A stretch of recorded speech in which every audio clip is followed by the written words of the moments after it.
Welcome to the last breakfast. Please enjoy the video.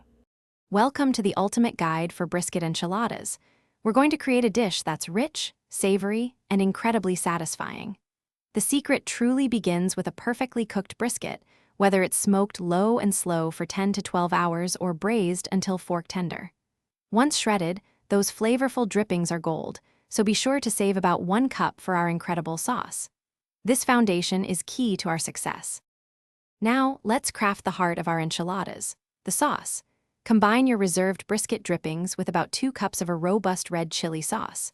Stir in 1 tablespoon of chili powder, 1 teaspoon of ground cumin, and 1/4 teaspoon of dried oregano. Let this simmer gently for at least 15 minutes, allowing all those wonderful flavors to meld and intensify. This homemade sauce elevates the entire dish, making it truly special. With our brisket shredded and sauce ready, it's time for assembly. Warm about 12 corn tortillas in a microwave or on a griddle to make them pliable.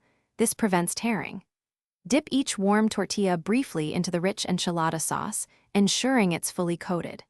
Place a generous 2 to 3 tablespoons of shredded brisket down the center, add a small sprinkle of Monterey Jack or cheddar cheese, then roll it up tightly. Repeat this process for all your tortillas.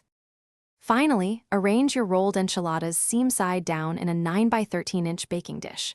Pour the remaining enchilada sauce evenly over the top, ensuring every inch is covered. Now, for the best part, generously sprinkle about 2 cups of your favorite shredded cheese blend, like a mix of cheddar and Monterey Jack. Bake in a preheated oven at 375 degrees Fahrenheit for 20 to 25 minutes until bubbly and golden. Enjoy! Thanks for watching. If this was helpful, leave a like and consider subscribing. See you next time.